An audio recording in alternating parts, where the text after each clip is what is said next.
Buenas, buenas, bienvenidos a todos a la edición número 21 de las Novo Talks. Por acá les habla Dami y Tommy de Novo Labs y hoy tenemos el placer de conversar con Agus. Agus, bueno, ahora se va a presentar, pero él es el cofundador de Aerolab, que es una agencia boutique que hacen productos digitales de una forma muy hermosa para todo LATAM. Y además es mentor de startups, está en incubadoras, aceleradoras, así que bueno, tiene una larga experiencia que ahora nos va a contar bien. Así que bueno, Agus, placer tenerte por acá. ¿Cómo estás? ¿Cómo te Lo trata el mismo. día? El día me trata bien, muy de esos días, como todos mis días, que no sabes muy... Tenés un par de reuniones agendadas, pero siempre terminan pasando cosas, básicamente. Este, Sabés cómo justo, empezar, pero no cómo termina. sí, 100%. Bueno, estoy terminando con ustedes, con más o menos algún otro mensaje después, pero hoy logré tomar una call mitad desde mi casa, mitad caminando. Así que, bien, buen Bien. balance. Pudiste meter un par de pasos en el día. Sí, sí, sí, sí. Si no me Qué vuelvo piola. loco. Completamente loco. Tommy, ¿cómo estás vos? Yo muy bien por acá también, contento de tenerlo a Aus, que no lo veía hace bastantes meses, así que volverlo a ver virtual siempre es un placer. Y nada, contento de que es la primera Novotol, que para los que son seguidores de este espacio, que llevamos 21 episodios, es la primera vez que lo hacemos juntos físicamente, los dos en la misma sala, así que estamos probando un nuevo modelo, vamos a ver un poco cómo es el feedback de la gente. Totalmente. Estuvimos grabando contenido divertido para Instagram, así que los que todavía no nos siguen, @novolabs.school, pueden ver ahí las cosas que estamos haciendo. Así que bueno, Agus, primer pregunta de la charla, para los que no te conocen, ¿cómo te describirías? Ok. Sin limitarte. Bueno. ¿Cómo me describiría en cuanto a mi carrera, Sí. formación, pasado? Mi Tu mamá diría que alma, soy un tu orquídea, ser, si no. sí, tu persona, digamos. Eh, a ver, soy hijo de padres médicos, eh, medio que bastante expuesto de chico a escuchar cosas que no tenía ganas de escuchar de los pacientes en la mesa, como si fueran temas cotidianos que no son para una mesa, pero por ahí absorbí cierta cuestión de no tener mucho filtro para algunas cosas, así que una de mis descripciones de mi personalidad por ahí sería que soy bastante de ir al grano y no tener mucho filtro. Tienen para bien la culpa mis padres de eso. Em, Soy una persona que le gusta tomar riesgo bastante calculado también, sin antes entender como los posibles desenlaces y las posibles cosas que pueden pasar con esos potenciales caminos. Y después, nada, soy un ser humano más, no sé qué decirte, puedo contarles mi background, pero me imagino que ya vendrá esa pregunta. Total. Y nada, bueno, tenés una tremenda trayectoria, va, muchos años emprendiendo sobre todo. Y me acuerdo que una vez nos habías contado, o no sé en qué contexto lo habías contado, que dijiste yo soy emprendedor por accidente. Nada, ¿a qué te referís un poco? O sea, ¿cómo fue ese camino que te hizo caer al mundo emprendedor? Yo nunca quise como formalmente decir, che, vamos a agarrar y arrancar una empresa y construir esto. Como que era chico y lo que quería era ser diseñador gráfico, en fin. Mi sueño era que un día algo que diseñe esté en la Lugones, tipo, ese era mi sueño, tipo, fin. Pero con la vida quiso que conozca a Robert, que fue y sigue siendo mi socio, y medio que empezamos a hacer cosas para conocidos o amigos de conocidos en foros, básicamente, mucho foro viejo para si hay algún forero viejo acá, Foro Halcón, 3D Games y demás. ¿Esto qué año más o menos? Y yo tengo 38 y acá tenía, fue, no sé, teníamos 16, 17, más o menos por ahí. Así Ah, que, la web hace 20 años, digo, sí, hace un otra cosa. montón. Así que cosas muy raras con PHP y muy feas. Y la verdad es que arrancamos de esa manera, como trabajando para conocido de conocido, haciendo algo, después sosteniendo por ahí eso que habíamos hecho, con pedidos de gente que decía, che, pueden hacer esto, y nosotros como, dame un fin de semana que me fijo si podemos, y si podemos te digo que sí, si no podemos te digo que no. Mucha gente depositando la confianza en dos niños muy jóvenes, adolescentes que por ahí los mirabas y decías como, pero pará, te estoy contratando a vos. Así que empezamos así. Obviamente hubo un proceso de maduración donde en un momento dijimos, pará, están pasando cosas, estamos como sosteniendo cierto grado de proyectos en simultáneo, ya algunas cosas están medio como en un flujo continuo de mejora. Ya estamos trabajando con algún que otro compañero cuando ya estamos en la facu, de la facu, nos está dando una mano con esto y con esta otra cosa. Por ahí vale la pena pensar qué queremos hacer, porque hasta ese momento estaba bueno porque era muy de experimentación, como le digo yo. A veces la facultad y las experiencias de ese tipo se quedan muy en lo teórico, se quedan muy en lo práctico, pero en una cosa práctica muy controlada, dentro de un ambiente muy académico. Y a mí me gusta mucho, mi manera de aprender siempre es muy de necesito probar y hacer y romper. Y voy a decir romper muchas veces porque rompimos muchas cosas. Así que desde ese lado se convirtió en un experimento que acompañaba como mientras estudiábamos. Y después sí le dimos más forma. Siempre cuento lo mismo, ¿no? Que tuvimos mucha suerte con un cliente nuestro que medio que nos dijo, che, si no están muy contentos con lo que están haciendo, porque no tenía forma, una cosa medio que iba así, arranquen de nuevo. Y ahí fue donde como dijimos, che, ok, foco, vamos a hacer aero con este foco de hacer cosas con mucha calidad, a medida, en un momento donde nadie entendía que era UX, que era UI, a nadie le importaba, nadie lo quería pagar, como con todos esos contras, pero con sí más forma. Y ahí sí dijimos, bueno, vamos a empezar un proyecto que queremos que crezca, pero nunca fue como queremos que crezca a este nivel. Por eso siempre hago el chiste de emprender por accidente. Claro. Che, Agus, ¿y cuál considerás que fue el primer proyecto con el que dijeron, acá arrancó Aerolab, pero el Aerolab que por ahí conocemos hoy, o lo más próximo?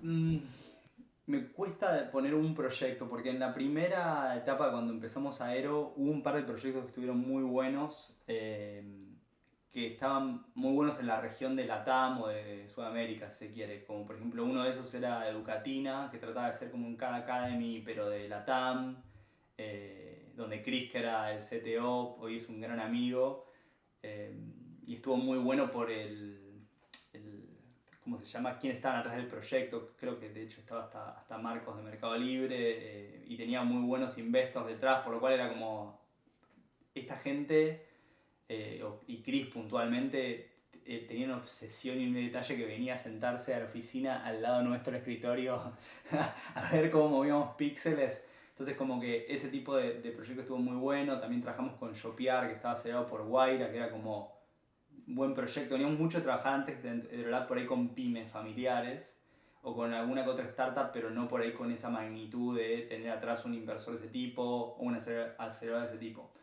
Y después sí tuvimos el primer gran proyecto que fue para Wenceslao Casares con Lemon Wallet, que trabajamos un montón hasta que LifeLock adquirió Lemon y seguimos trabajando para LifeLock, y después seguimos trabajando con Wences con otras cosas tipo Sapo y demás. Pero ese proyecto estuvo buenísimo, más que nada porque era bien meca, Palo Alto, Silicon Valley al extremo. Eh, Che, y me interesa hacerte una pregunta con esto. Vos, o sea, siempre fuiste, entiendo que el SEO, bueno, en una parte no, ya vamos a entrar un poco a eso, pero en este momento en donde hacías esos proyectos, ¿vos estabas metido en la parte de diseño, en la parte de la estrategia, o solo vendías, digamos, el proyecto y después tenías un equipo que lo ejecutaba? A ver, en ese momento, y creo que le pasa a muchos emprendedores, uno hace lo que tenga que hacer, no importa cuándo leas esto.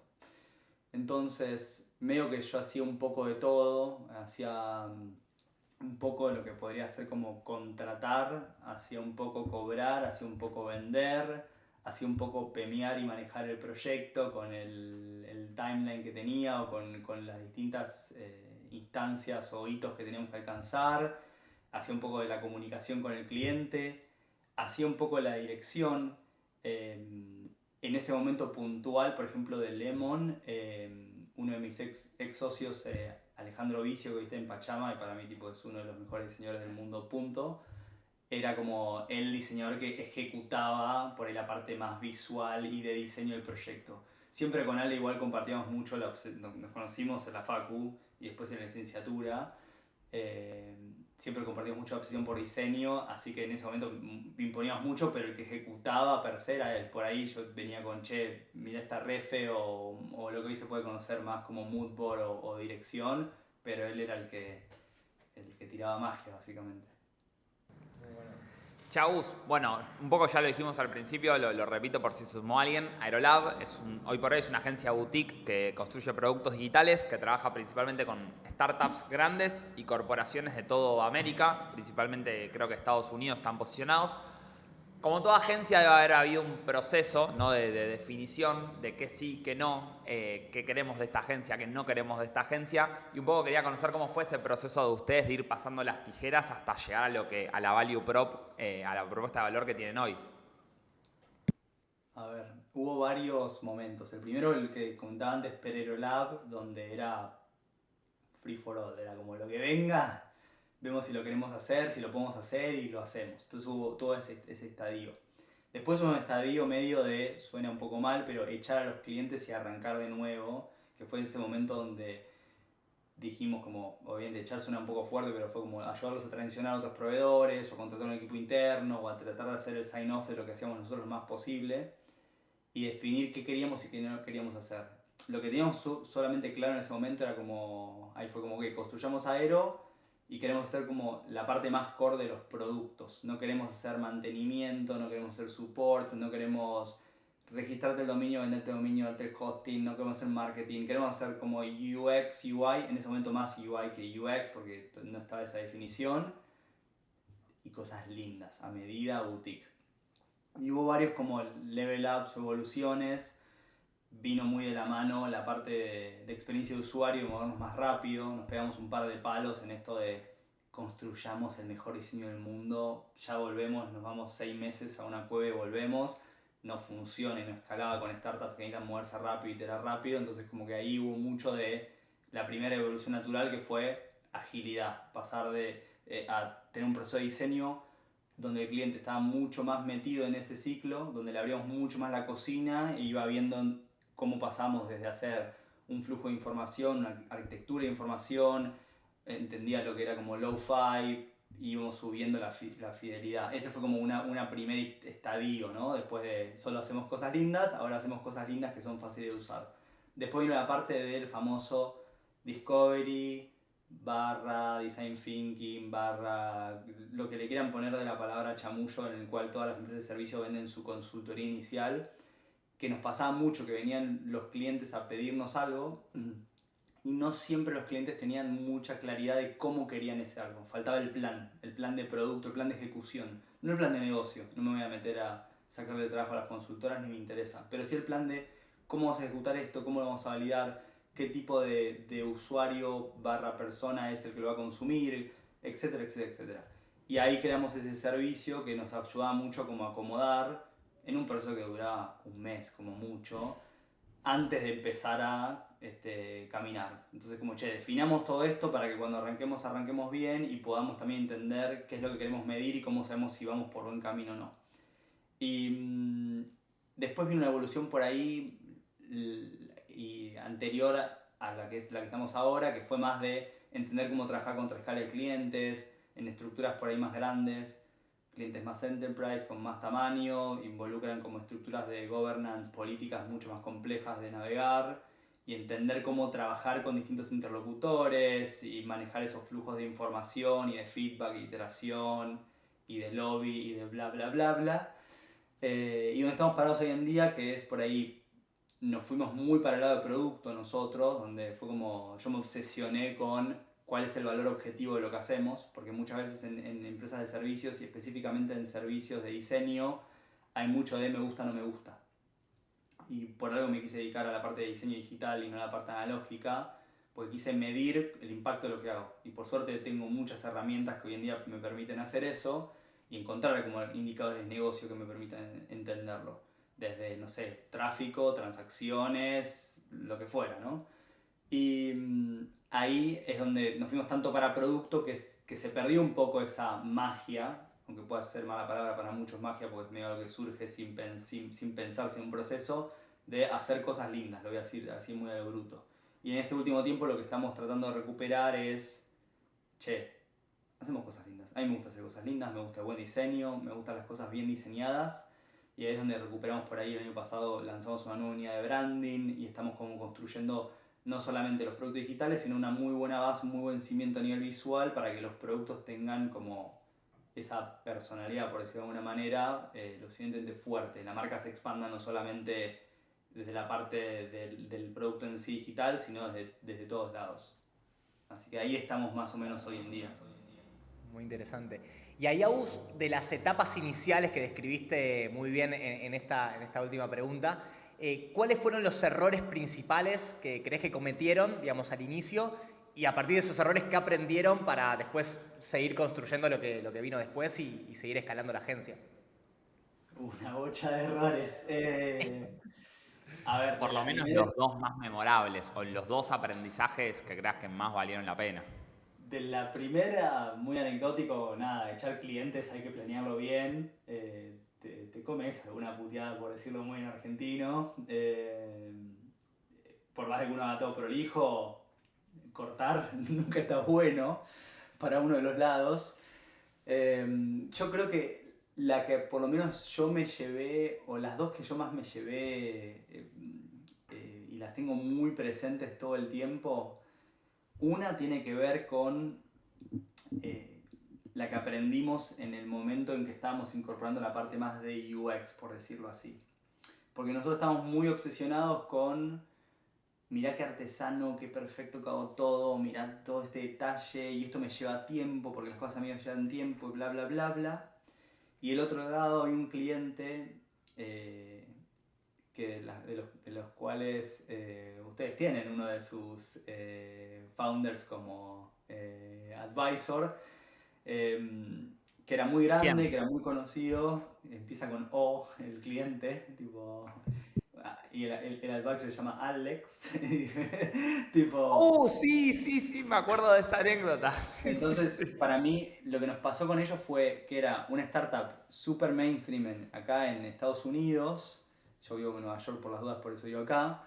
Y ellos estaban pasando de ser un modelo B2C a B2B. Y nos habían convocado para hacer un sitio de ellos súper a medida, contando este nuevo positioning y contando algunos case studies que validen y verifiquen como que ellos podían servir a marcas en vez de servir a customer final, ¿no? Y nosotros nos metimos en este proceso de hagamos este super diseño con todo el detalle del mundo. Y en el medio pasaron cosas donde ellos contrataron un nuevo, como un contractor de marketing con mucha experiencia, un flaco muy crack, que quería cosas más rápidas. Como que nos dijo, che, bueno, no podemos usar un template. Y era como, no, maestro, uso un template y me quiero morir. O sea, me contratas a mí, yo no hago templates. O sea, y nosotros no pudimos ver en ese momento la clásica frase de Steve Jobs de uno conecta los puntos para atrás.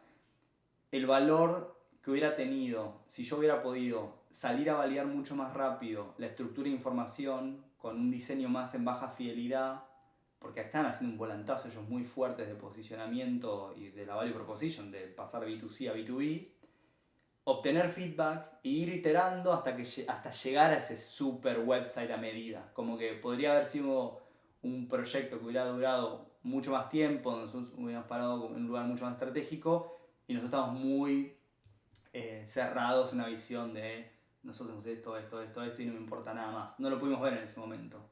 Pero fue un reaprendizaje que nos hizo cambiar todos los procesos, básicamente. Eso fue uno de los fuck ups más copados. Perdimos el cliente. Creo que nos pagaron todo el proyecto, pero nos dijeron, ¿qué es lo peor que te puede pasar? Encima que te digan, che, esto que me pasaron, muy lindo, lo vamos a guardar en este cajoncito y suerte. Y te da pena, decís, uff, qué lástima. Ese fue un gran aprendizaje. Y después uno que tiene más que ver con yo, como Agustín, me cuesta muchas veces navegar las estructuras grandes políticas de las empresas grandes.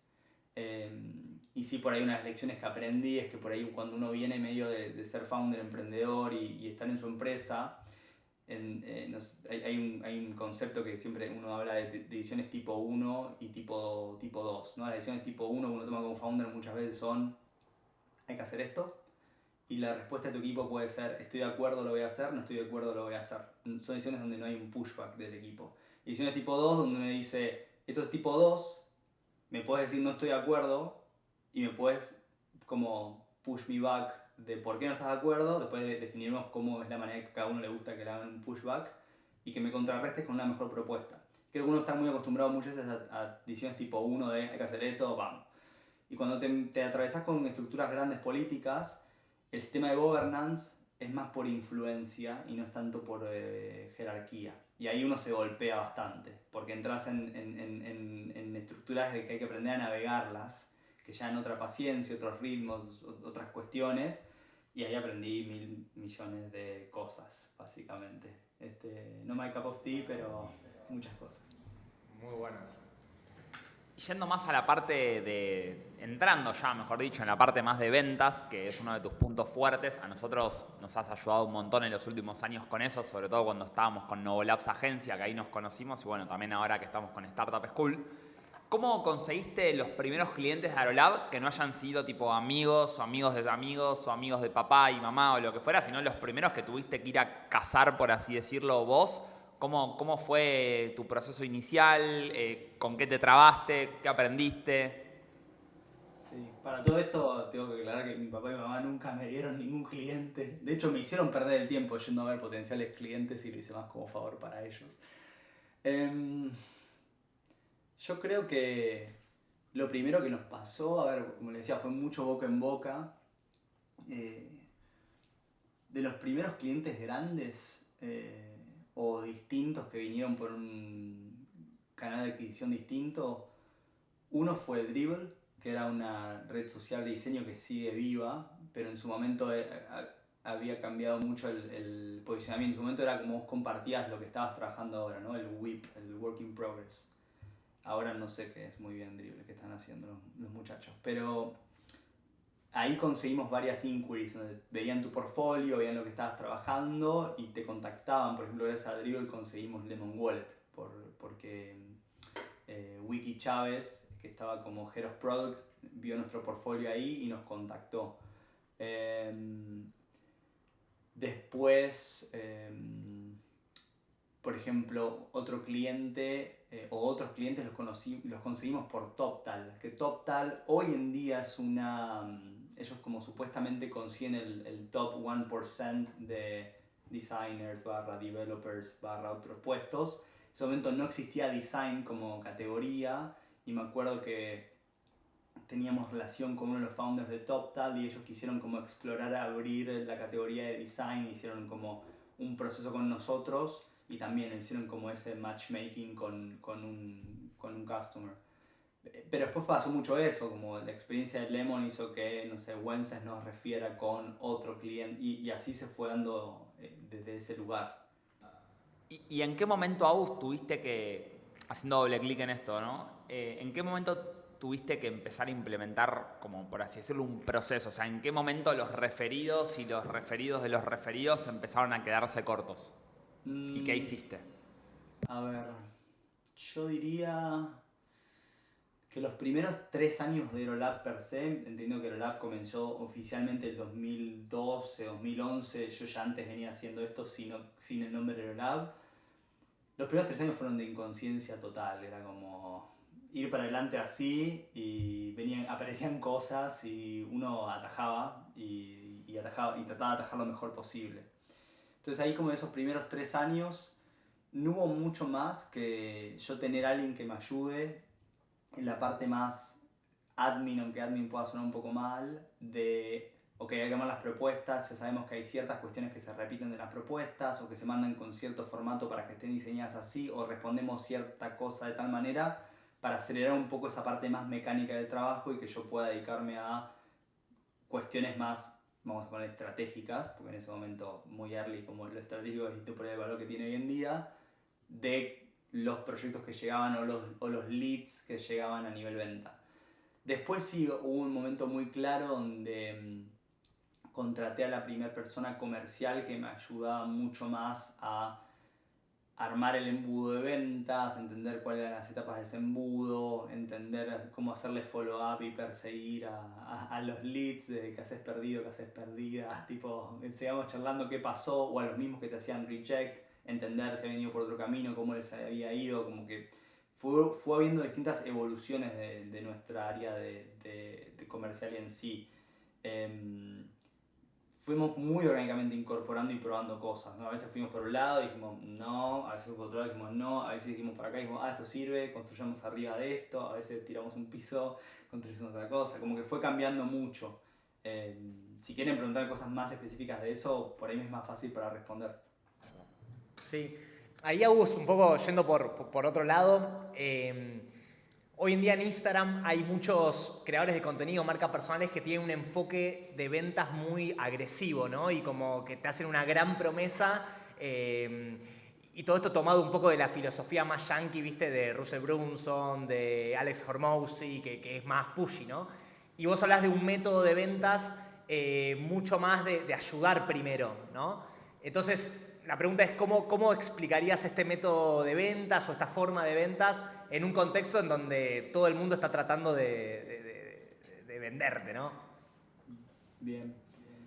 A ver, a mí lo que pasa es que es mi manera de vender. O sea, como que no sé si es la manera correcta o incorrecta, es la manera que me salió a mí siempre hacerlo y en algún momento por ahí le apliqué como un poquito de ingeniería inversa y dije, che, ¿qué es lo que hago que me funciona? ¿Qué puedo hacer mejor? ¿O cómo puedo hacerlo un poquito más sistematizado?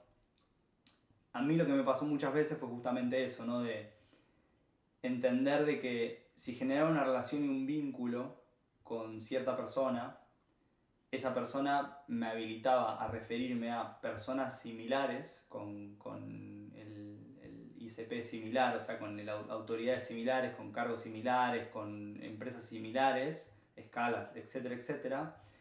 Y como que se convertía en algo donde era como, ok, yo ayudo a esta persona a darle forma a esto que necesita, a entender exactamente qué le pasa por tiempos prolongados, ahí es donde uno mantiene una relación, hasta que aparece la oportunidad. Como que lo nuestro es como muy, hacemos algo medida, algo boutique, no vendo como algo empaquetado. Obviamente siempre uno puede empaquetar cosas de su servicio, uno puede empaquetar un workshop, uno puede empaquetar una etapa de discovery, uno puede empaquetar no sé, un branding kit, uno puede empaquetar cosas.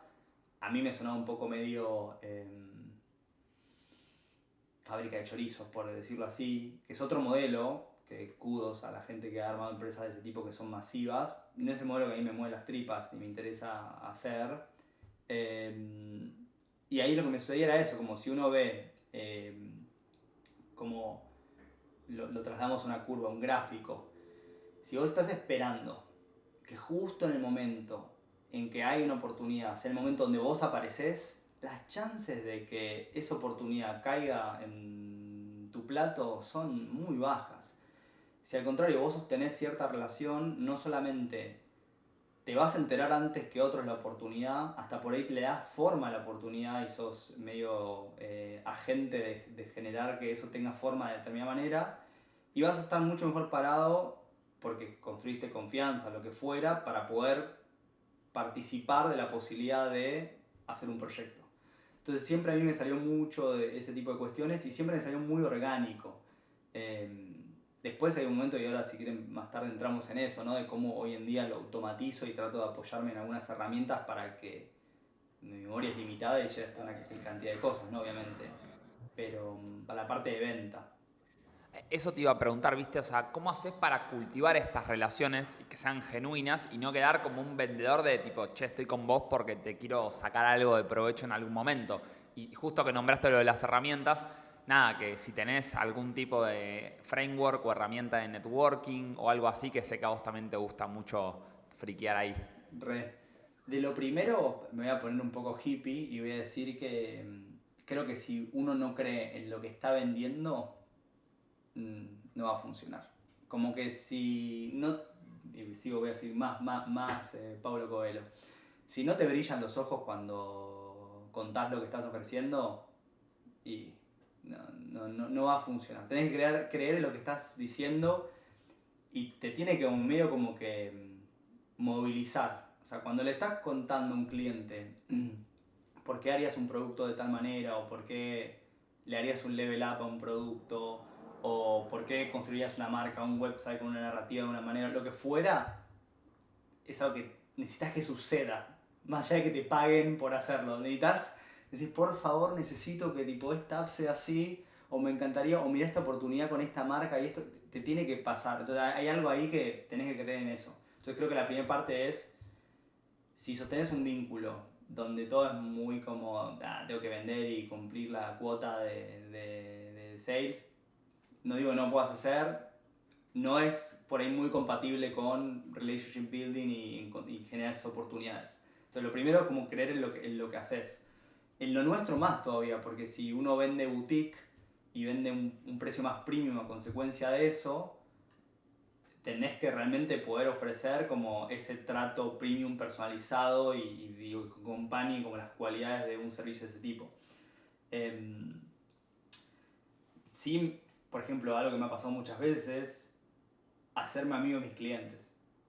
Tipo, y tener que sacarlos del CRM que tengo personal, porque digo, che, es re cringe, tipo, anotar y tomar cosas de un amigo, como que ya está, lo tengo que sacar de acá. Contraproducente para el negocio, pero bueno, es la realidad. Yo probé varias cosas y yo soy por ahí un creyente de que me gusta separar lo que son los CRMs, los famosos Contact Relationship Managers, de los PRMs, ¿no? De los Personal Relationship Managers.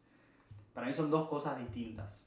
Y de hecho muchas veces a mí me pasó que nos convertimos en una empresa que ataja, y atajar significa cuando llega un lead, calificarlo bien, entender si es qualified para atenderlo, entender qué proceso uno corre para poder ir por las distintas instancias de venta, armar la propuesta, negociar, cerrar, bla, bla, bla. Como esa parte estaba tan bien que yo me tengo que enfocar en la primera parte del funnel, ¿no? Como si existirían casi tres funnels. El funnel de venta, que es el que le decía recién, el funnel posterior, que es el funnel de postventa, y el funnel de upselling y cross-selling y todo eso que podemos hablar en otro momento, y el embudo inicial, ¿no? Donde entran muchas falopeadas y keywords como SDRs, business development, bla, bla, bla, bla, bla. Entonces digo, yo me tengo que focalizar en que mi objetivo sea mi CTA de won, así como en el funnel de venta es close, won o lost. Mi won tiene que ser, te logré pichar que tengo Aerolab y que podemos hacer esto. Tipo, que hay una oportunidad y que sos un lead qualified que en algún momento vas a entrar al embudo de venta. Entonces me focalicé en entender como, bueno, para poder yo llegar a picharle a gente qualified, tiene que pasar por distintas instancias. Tengo que conocer a la persona, aprovechar a la persona, conocerlo, que me presente en lo que fuera, pasar por distintos sitios hasta que pueda tener una conversión normal y le pueda presentar algo. Mejor inclusive si hasta le puedo mostrar un deck, servicios, demás, sin que sea, con todo el respeto a la marca Sprayet, como una publicidad Sprayet que decís como... o el volante que te tiran abajo de tu casa, de la nueva pizzería o casa de empanadas, que agarras un bollo y decís, qué bueno, y lo tirás a la basura. O sea, necesitas ser, no spam básicamente. Y ahí es donde yo me obsesioné un poco con esto, ¿no? De cómo sostener las relaciones. Y dije, che, si en los embudos de venta uno trabaja entidades que son compañías y hay personas asociadas a esas compañías y hay personas del lado de uno asociadas a esas personas, asociadas a esas compañías, yo debería poder manejar un embudo de personas. Debería poder categorizar gente por si son emprendedores, en qué estadio de emprendedores, si son emprendedores en empresas en estadio semilla, en estadio serie A para adelante, de unicorns, second time founders, si son investors, si es enterprise, o sea, es una bolsa de clusters de lo que se les ocurra y entender los distintos touch points que yo puedo tener con esas personas. Como medio que es una fórmula de relationship, si quieren, por de matemática, donde hay algunas variables que hacen que tu relationship mejore. O sea, si uno está hablando con esa persona de manera relativamente frecuente, hay que también entender, ¿no? Con quién y cómo y cuándo. No siempre más es mejor. Pero bueno, vi algo que le puede interesar, se lo comparto. Tuve un follow-up para ver cómo andaba, un catch-up. No que sea esos mensajes creepy que te mandan en LinkedIn de feliz cumpleaños, enhorabuena. No, o sea, cosas que realmente sean como natural que haría un ser humano. Sí, Y o si uno va llegaste a construyendo. conocer a alguien que a esa persona de repente le pueda servir por algo, digamos, poder hacer esas intros, conectarlos. Eso es algo que veo que haces mucho vos en ese sentido. Y es algo súper 100%. orgánico, natural. Conectar gente entre sí, tipo, desinteresadamente, porque, vi que estás buscando tal cosa, che, ¿en qué andás? Necesito tal cosa, tengo a alguien que se me ocurre, ¿qué te puedo como simplemente como construir relationship. Yo en mi caso probé varias cosas, probé desde en los early days Excel, probé, soy un obsesionado en Notion, probé Notion, después di con un producto que lo usé por un tiempo que se llama Dex, que es de YC, que hablé mucho con el founder, lo volví loco, pobre, dándole feedback. Y hace un año ya me pasé a uno que se llama Clay, con Y. He probado cosas medias overkill como Conduit o que murió, que lo compraron, o Affinity, que lo usan mucho para fundraising político y VC. O sea, lo usan medio pesos pesados porque hay mucho de eso, de lobbyar en los ambientes políticos para levantar inversión para para un candidato. Y el Clay, que lo estoy usando ahora ya hace un año, me resultó muy bueno porque te permite conectarle todo. O sea, yo le conecto iMessage, WhatsApp, Mail, el Address Book, el Calendar, ¿qué me está pasando? El LinkedIn. O sea, toma todos los touch points, toma todos los mensajes, toma todo, mantiene todo en un ambiente local y encima te traen updates de las personas. Te dice, che, fulano cambió de trabajo o fulano salió en tal noticia. Te permite agendarte como frecuencias de follow-up, che, hablar con esta persona una vez por año, cada 3 meses, una vez cada X tiempo. Te permite agendarte tareas para con personas, che, que den, hablarle para ver si puedo dar una mano con esto, clusterizar, o sea, te automatiza un poco más todo y está muy bellamente diseñado también, que a mí me importa mucho Eso eso. suma, para vos suma 10x. Sí, y tiene una integración, como todas las cosas, con AI, que la puedes llevar a ChatGPT o la puedes usar ahí adentro, donde de repente le decís como agarra toda tu DB con toda la data que tiene y con toda la data que consigue, obviamente por ahí de LinkedIn o de Crunchbase o Angelis o lo que fuera, y vos le decís de repente, decime ex clientes míos que estén en la industria de la comida en Nueva York, por ejemplo. Te trae toda la lista.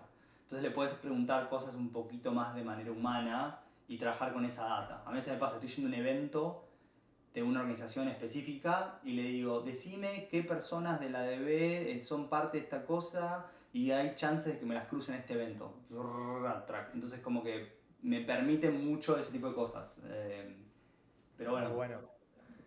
Y ahí, Agus, esto de, o sea, la primera parte del funnel tiene que ver, me imagino, con estar vos en los lugares correctos, ¿no? Para conocer a las personas correctas. Entonces ahí la pregunta va más por el lado de qué canales o en qué lugares o por dónde vos conocés este tipo de personas que después pueden desembocar en negocios. a ver, un canal muy repetido son organizaciones eh, de pares. Yo he sido y soy parte por ahí de organizaciones de emprendedores o de dueños de agencia o eh,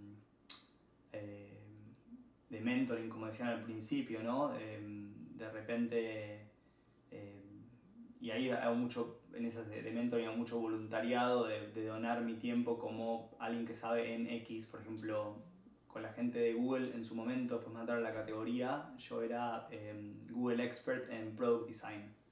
Y estaba buenísimo, conocías a las empresas que Google incubaba y aceleraba, mentoreabas, donabas tu tiempo, donabas tus horas, pero conocías unos founders espectaculares y por ahí los ayudabas, por ahí no, dependiendo de cada founder, de lo que sienta cada uno, y eso era una manera de conectar. Bueno, por eso hoy en día también soy parte de, no sé, de Techstars, 500, ERA acá en Nueva York, o sea, soy de varias donde dono mi tiempo y escucho a emprendedores en distintas instancias y es una manera de conocerlos. Conozco a ellos, conozco a sus investors, conozco a la gente que corre estas organizaciones o lugares, voy a los eventos, o sea, ahí es conozco, capturo, ordeno y después priorizo, no puedo hablar con todo el mundo todo el tiempo. Y después las otras organizaciones de pares también, la gente te conoce y vas como de a poco captando. Hay mucho trabajo de que esto no se convierta en un caos de información, de entender cómo tener un sistema, de priorizarla, de clusterizarla, de ordenarla, porque si no es de todos lados todo el tiempo, uno no puede priorizar. Sí, lo que trato de hacer todas las semanas es trato de bloquearme en mi calendario más o menos hora y media para hacer media hora de mirar mi Personal Relationship Manager, mi Clay, y elijo 5 personas a las cuales les voy a hacer un outreach consciente para, che, encantadas, o vamos a comer, o vamos a tomar algo, o que te encontré esto y pensé en vos. Lo hago conscientemente 5 por semana y me tomo después una hora para escribir el mensaje, ya sea WhatsApp, un mail, un message, lo que fuera, ¿no? Para que esté pensado y no sean esas cosas que copy-paste, que se nota que te mandan así como una secuencia de mensajes genérica. Eso lo hago. Pero sí, digo, los lugares que ustedes decían es mucho por organizaciones y por eventos. Y hay muchas que son gratis, o sea, no hace falta llegar a esto. Uno entra a meetup.com en mis early days de viajar por el mundo y caer en lugares. Meetup.com, Eventbrite, y me metía en cuanto evento encontraba de cualquier cosa. Tipo, después es un tema de ir y ver con quiénes hablas o sea, vos vas a conocer gente en un evento, pero después tenés que hacer algo con la información. Tenés que buscar a esa gente, guardar a algún lado, hacerle seguimiento, conversar, conocer a la gente, no es que después llegan los deals y es como, qué listo, no, nada más. O sea, hay que darle continuidad a eso. Che, nuestra relación, saliendo del tema ventas y de toda la parte del framework de networking que nos acabas de compartir, que después te voy a pedir bien el nombre de la herramienta y todo para buscarla y ponerla en la descripción de la Novotalk para los que lo vean. Nuestra relación de mentoriz, o sea, mentor nuestro en Novo, muchas veces hablamos del tema de emprender con amigos, porque bueno, vos emprendés con Robert, que es tu amigo de toda la vida, nosotros emprendemos juntos, que somos amigos de toda la vida. ¿Cómo describirías esto de emprender con amigos después de 12 años conscientes bajo el nombre de Aerolab y quizás unos años más inconscientes sin un nombre tan definido? ¿Cómo lo ves hoy después de tanto tiempo? A mí siempre me gustó, o sea, yo tuve varios socios, o sea, empezamos con Robert, pero después estuvo Ale, estuvo Juan y estuvo Wiki, está ahora también el chino, digo, después fuimos perdiendo socios por distintas razones. La verdad es que a mí siempre, como a ver, las amistades sí es verdad que en mi experiencia siempre mutaron, ¿no? Siempre la amistad mutó en algo más. Como que es una persona, o son personas que terminas compartiendo una cantidad de tiempo y situaciones que son inmensurables. Y siempre me gustó. A mí lo que me pasó con eso es varios momentos donde no era un tema de quiero emprender con un amigo, sino era un tema de entender por qué querías hacerlo con esa persona. O sea, qué tenía esa persona a nivel cualidades. Y no voy a caer en tampoco en la hippieada de decir qué te complementa de la otra persona. No, qué tenía esa persona como cualidades que uno admira, que decís, uff, qué manera de pensar, resolver esto, no sé qué. Por ejemplo, y de cada una de las personas que les mencioné, les puedo decir como cualidades de esas personas que yo admiro, que me encantaría tener, algunas que me solapo. Y hay una cuestión de complementación al final, aunque suene un poco hippie, donde decís como, esta persona tiene esto. Sí, lo que siempre me ha servido es el bendito y famoso acuerdo de accionistas, se le puede decir así, que en realidad no es más que una hoja de papel donde uno se sienta con sus amigos y entiende como para qué está cada uno ahora y para qué está cada uno en el futuro parado en el ahora, ¿no? Como, che, yo estoy para esto. Porque después cuando la vida va cambiando y las necesidades van cambiando y todo va cambiando, si uno se queda solamente con lo que yo me acuerdo que te dije, lo que vos me acuerdo que me dijiste y no sé qué y bla bla bla, se generan discusiones que, perdón mi francés, son una cagada entre amigos. Uno lo último que quiere hacer es pelearse con un amigo. Entonces siempre que uno pueda volver a cosas que quedaron en un lugar en papel, acordarse un momento, el papel se convierte en el chivo expiatorio en vez de la pelea entre dos amigos. O sea, entonces cómo preservás la amistad en el caso de que haya diferencias, que siempre hay, pues somos humanos básicamente y la vida muta. Entonces, a mí la verdad que me encanta emprender con amigos. Está buenísimo, Agus. Y ahora que ya un poco nos contaste todo el panorama de Aerolab hasta el día de hoy, más o menos, o sea, cómo fue cambiando y mutando, viendo para atrás, ¿cuál crees que fue el momento más desafiante que viste, por lo menos vos en lo personal? Y bueno, ¿y cómo lo atravesaste, no? Dos, diría. Hay dos momentos. El primero, o tres. El primero, como hay un momento donde era como todo 2x. Pero no 2x, bueno, sí un poco de velocidad, pero sino más de escala. Era como, yo siempre digo que la sensación es como, no crecíamos así para que quede bien para el video, sino que crecíamos así. Era como agotador, porque era como manejar un nivel de intensidad y locura que mi equipo me quería matar, de contrataciones en cantidad y de movimiento y de romper procesos y como todo el tiempo como muy de agonía por ese momento, por aprovechar el momentum, ¿no? de ese lugar, y eso te hace estar en ese modo como medio pasado de revoluciones, que no es sano, digo, ese momento lo recuerdo como bastante desafiante. El segundo, un momento donde obviamente cuando la empresa fue escalando, no es lo mismo ser CEO de una estructura más pequeña que una estructura más grande, lo mismo la maduración de la compañía y los clientes y bla bla bla bla, donde a mí me pasó de que yo sentía de que no quería hacer cuello de botella, entonces me recontra empeciné en empezar a hacer programas de educación ejecutiva, mentor, y como empezar a tratar de absorber información para no quedarme con, soy diseñador gráfico, con licenciatura en comunicación, qué demonios sé de negocios, o sea, quiero una base un poco más formal. Y en ese interín que empieza a aparecer la palabra liderazgo y empieza a aparecer como armar un equipo de líderes y demás, que el liderazgo es una definición que está también mutando todo el tiempo. La persona que diga yo sé lo que es liderazgo es esto, te está mintiendo. En ese interín, mi coach, que también en un momento creo que fue su coach, me diría que lo que estoy diciendo ahora está mal, pero yo sí me convertí en una persona por ahí que metí un volantazo muy a nivel personal sin darme cuenta, creo que un poco a consecuencia del burnout, en estar muy orientado a resultados, como que en vez de ser un líder orientado a personas, un líder no puede estar siempre orientado a personas porque le decís a todo que sí y nunca coincidirías nada, como querés que todo esté balanceado perfecto. Uno tiene que estar medio entre personas y tareas, ¿no? Como, bueno, hay que ir para allá, escuchando esto, me fui para el otro lado de tareas y pasé en un modo de correte o morís, básicamente, vamos para allá. Y eso fue bastante fuerte para mi equipo. Ahí vino todo un momento donde, como bien decían ustedes, yo dejé de ser CEO por un tiempo, alineé varios de los patos que tenía, hice mucho coaching, incorporé muchas herramientas y me hizo muy bien y repetiría ese proceso 1000 veces más.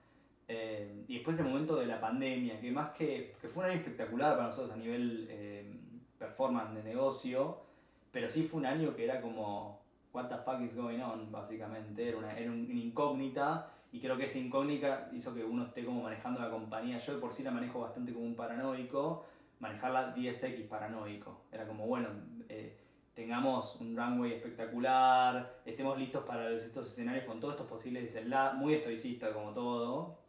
Entonces también como esos tres grandes momentos fueron por los que como no sé si costaron o no me acuerdo cuál era el core de la pregunta, pero sí fueron momentos sí que recuerdo como me marcaron. Che, y Agus, y bueno, ahora vos y Robert, además de ser los founders de Aerolab hace un montón de tiempo y de hacer productos increíbles o de liderar personas que hacen productos increíbles, también ahora son inversores porque fundaron hace un tiempito Aerolab Ventures. Y nada, contanos un poco también para todo público en qué tipo de proyectos se involucran o qué tipo de proyectos los entusiasman y en qué se fijan a la hora de decidir si invertimos o si no invertimos. A ver, Aerolab Ventures arrancó en un momento.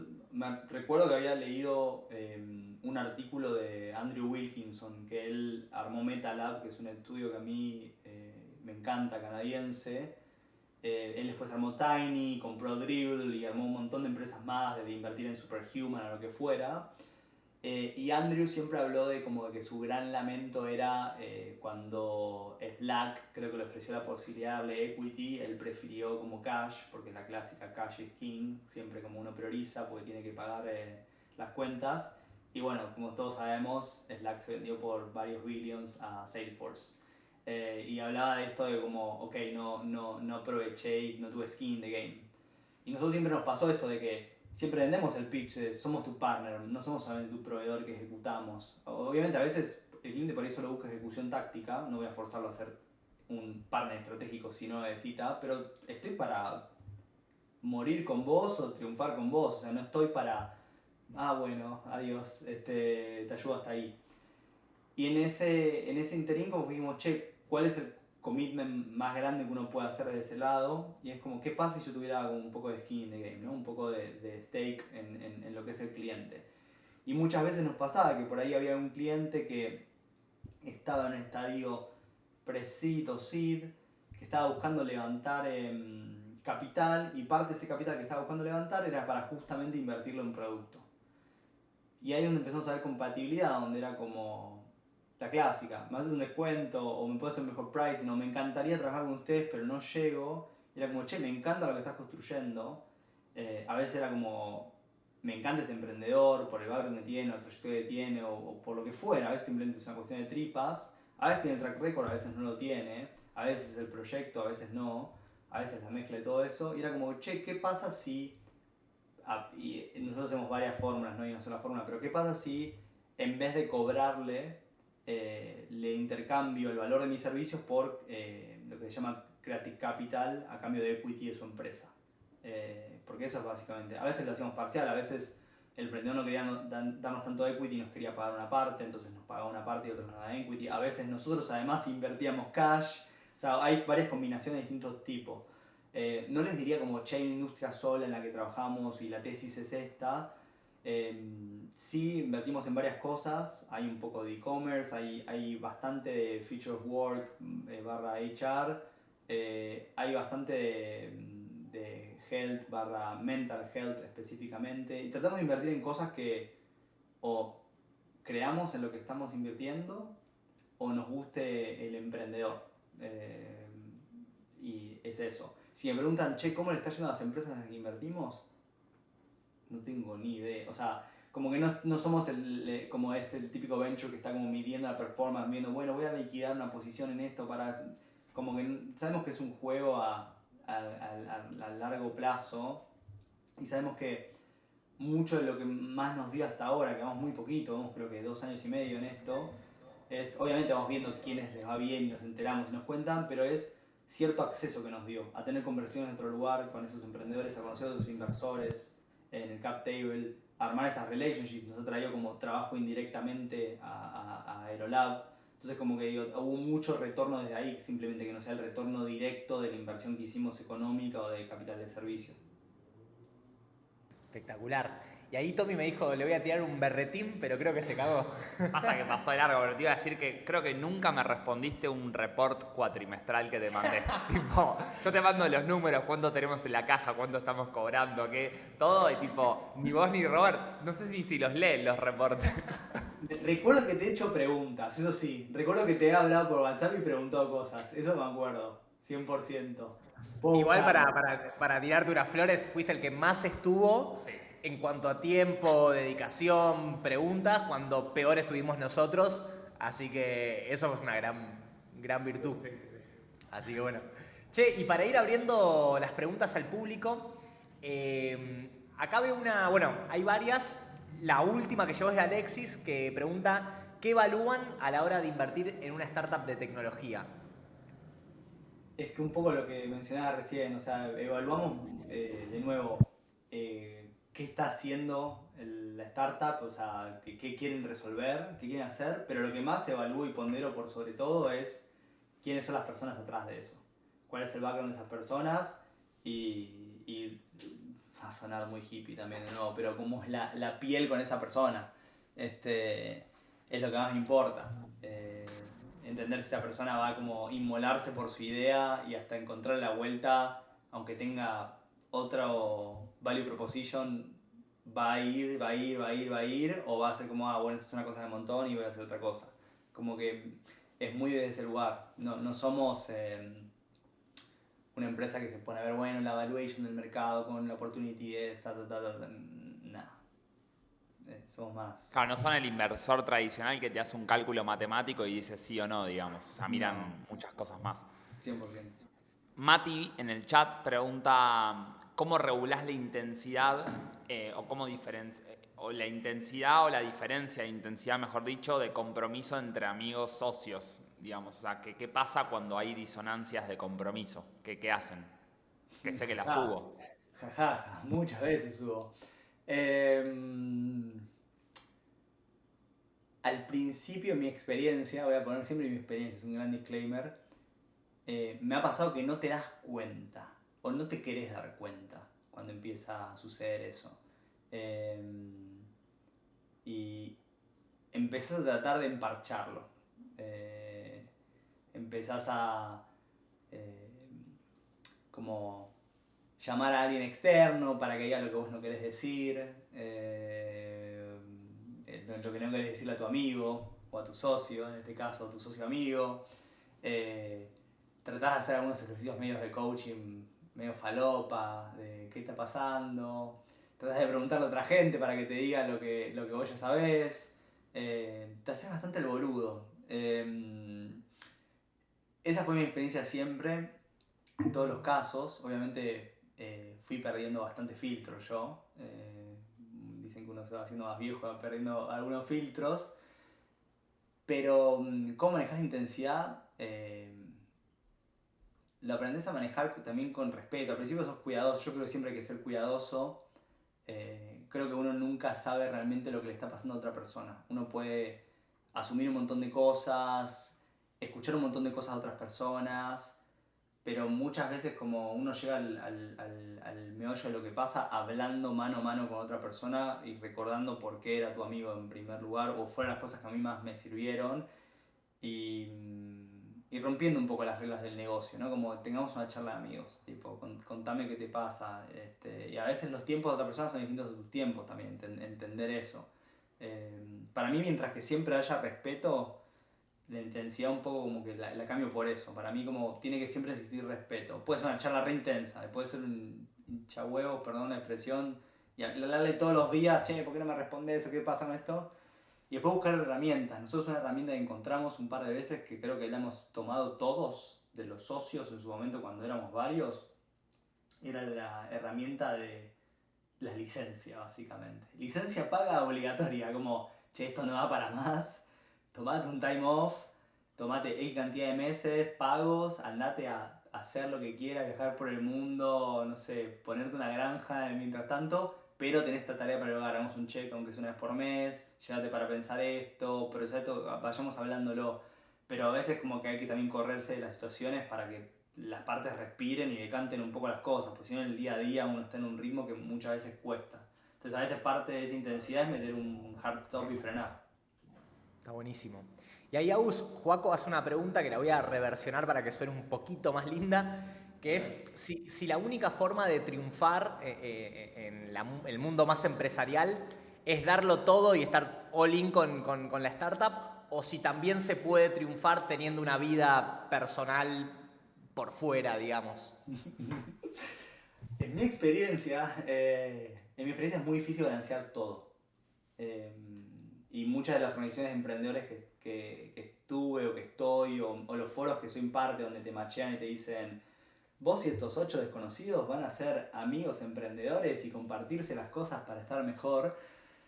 Me ha pasado que siempre como se habla en los pilares, como un pilar que es la familia, otro pilar que es como lo social, las amistades junto con la salud y demás, y otro pilar que es el trabajo.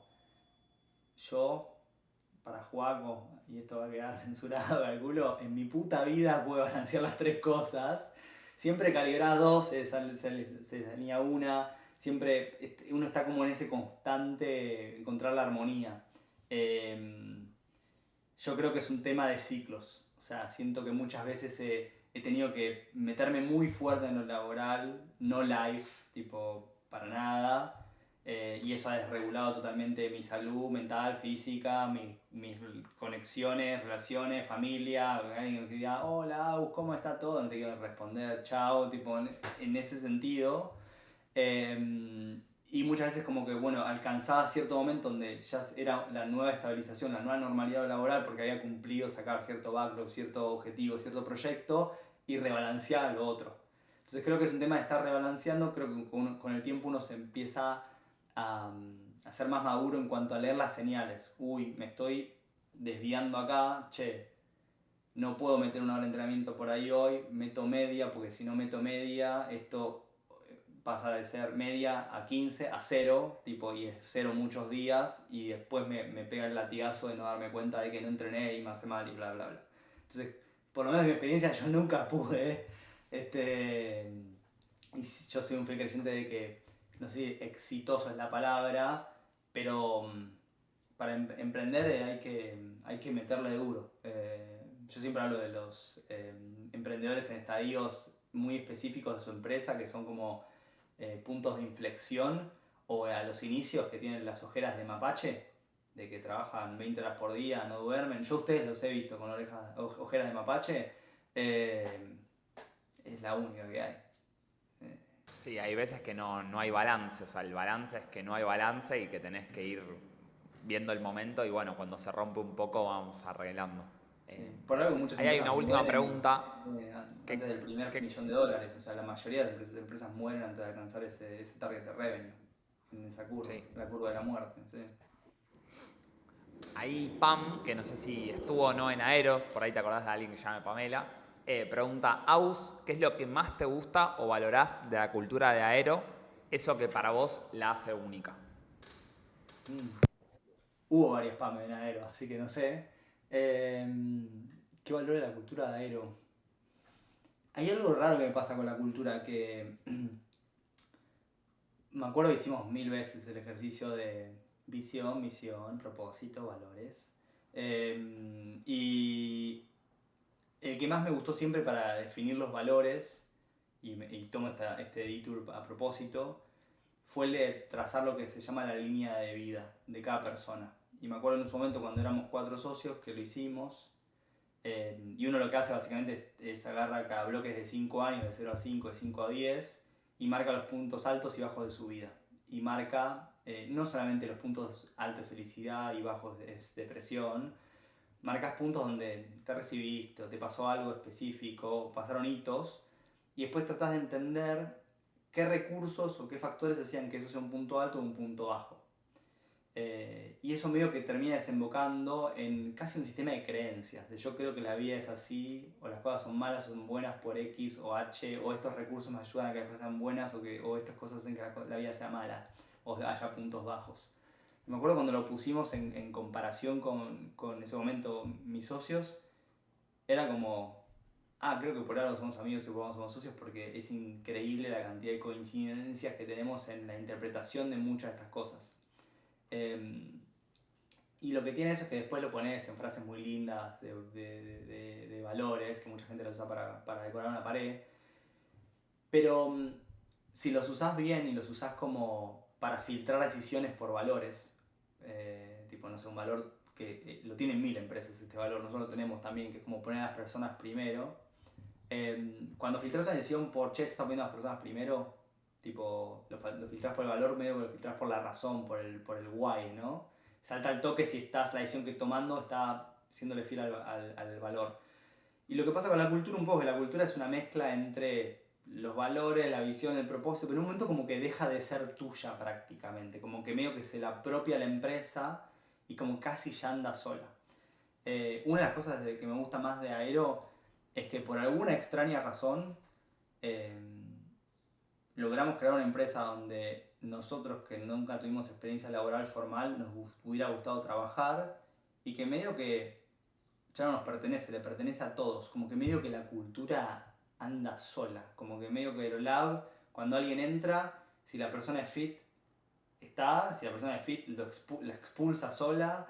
Como donde reacciona de cierta manera o pone ciertos temas en agenda porque importan, porque hay una cuestión que importa. Como que hay algo que medio como que ya se convirtió en un monstruo que anda solo. Es una de las cosas que más me gusta de Aero, que muchas veces es como, what the fuck, ¿cómo logramos que esto pase? Después sí, todas las explicaciones que puedo dar, siento que son demasiado bananas y clichés y voy a tirar frases así demasiado épicas, pero lo que más me valoro es eso, es esa... Y después que realmente nos inmolamos por lo que creemos, tipo, y para mí es muy importante, como que la frase no sea solo una frase y que la demuestres con hechos.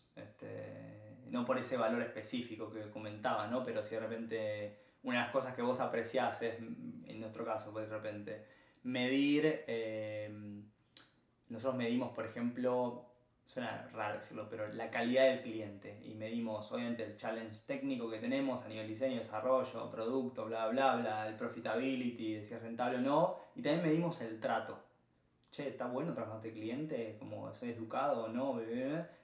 Y si de repente hay algo, un valor que es como hay maltrato, levantamos la mano, tenemos una charla, echamos al cliente. O sea, como digo, si vos tu mensaje siempre es como, no, bueno, profitability, revenue, no importa el resto, y no tomás la decisión, tenés que tomar decisiones. También esa manera de mostrarle a tu equipo que los valores, la visión y la cultura no es una cosa invisible, sino que se traduce en acciones. Entonces eso me encanta.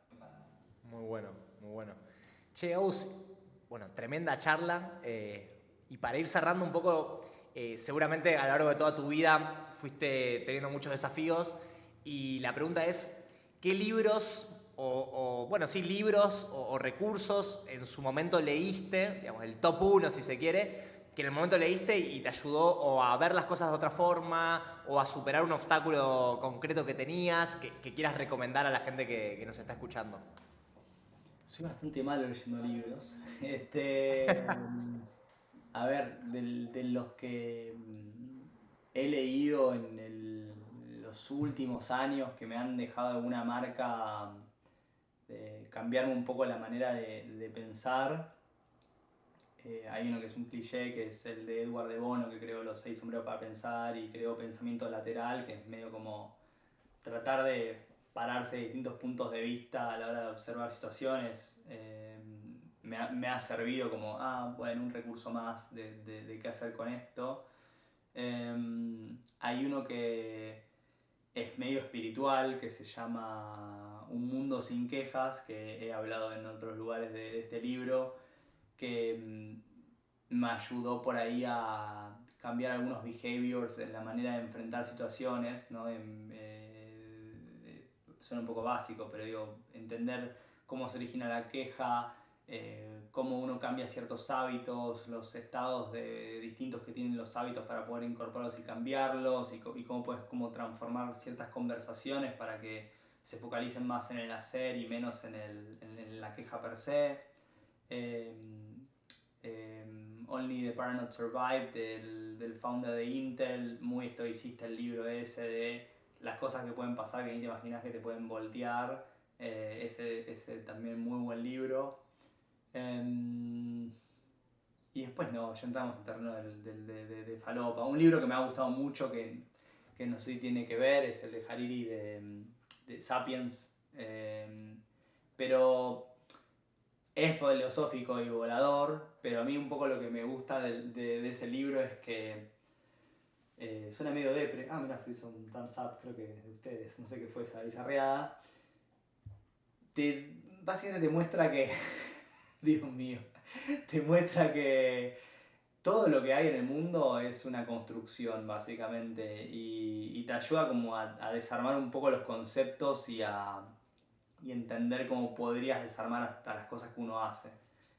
Muchas veces uno no cuestiona todo, no digo hay que cuestionarlo todo, pero uno muchas veces no cuestiona muchas cosas como están hechas.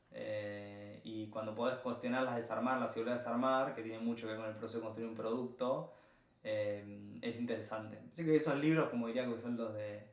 Pero soy mucho más de leer artículos, business case y cosas así. Soy bastante vago para leer libros. Che, Ausi, ahora que ya conoces el espacio, porque bueno, acabas de pasar por él o estás terminando de pasar por él, quiero que nos recomiendes o nomines a alguien que digas tipo, che, ahora que ya sé por dónde van los tiros, creo que puede aportar que lo entrevisten y que lo traigan para acá. Y que no sea Robert. Y tampoco No sé, Alex Robert. Tantart, que vamos a pedirle que nos cuente la anécdota Del otro lado. del No, otro él no lado, tiene ni idea. Creo que ni vamos a- se acordaba que era cliente mío. Y Alex cuando le contaste dijo, mira, ni sabía. Ni idea. ¿Cómo era tu nombre, pibe? Es lo peor que te pueden hacer, creo.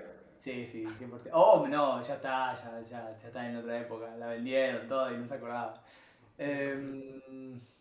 Esto obviamente están haciendo referral agreement en vivo ustedes para conseguir leads, pero estoy pensando que amigo abrochar y que sirva. O sea, el que me viene, que si tiene disponibilidad, sería espectacular, es Mati Botbol, que él fue el founder de Taringa. Ya habló. Ah, pensando que digas esa persona, te lo juro Sí. por Estaba lo poniendo que ganas quieras que lo diga jure. Mati puede escuchar esto y decir, nada, ni en pedo. Nada, mentira, nadie se preocupa. Hay que ver si puede y tiene tiempo. Pero nosotros también somos investors en Maslow, que es la compañía que tiene actualmente. Mati fue compañero de foro, es un gran amigo, lo amo, tipo, Mati es lo más. Y para mí, lo que tiene él, distinto a todas las personas que conozco en la humanidad y la faz de la Tierra, es que es la persona que quiere contar algo súper complejo y te lo cuenta de una manera tan simple que decís, ¿cómo hace para contarlo tan simple? Por Dios, tipo, es envidiable esa capacidad que tiene. Así que ojalá que lo puedan conseguir, yo los puedo ayudar, pero no hay promesas. Tremendo, tremendo. ¿Él está viviendo en Buenos Aires? ¿Tenés idea? O... No, él está acá en Austin. Ah, ok. Si no lo hacíamos presencial, pero bueno. Yo le voy a mandar un mensaje de LinkedIn, como los que mando siempre, diciendo, Agus me dijo que estaría bueno y veremos. Perfecto. Te voy a Yo nombrar. ayudo. Yo le mando un Bien, WhatsApp bien. mientras y le pido perdón. Digo, che, sorry por esto. Bueno, Agus, nada, agradecerte ahí por tu tiempo. Fue una de mis novototes, te digo, preferidas, no Sí. para chuparte las medias, pero digo, mucho valor, creo, en todas las respuestas, así que... Y muy real. Y muy real. Así que nada, agradecerte ahí por tu tiempo y toda la sabiduría compartida y obviamente a todos los que nos escucharon y se quedaron hasta acá. Me alegro. Así me que alegro, ya la van a ojalá poder ver online en nuestro canal de YouTube, en Instagram y también en Spotify, Novolabs School. Para próximos episodios, suscríbanse. Acá, por acá, no sé, por donde sea. que Bueno, sirva. Agus, abrazo grande, estamos hablando prontito. Gracias chicos, abrazo. Adiós. Chau, chau. Chau.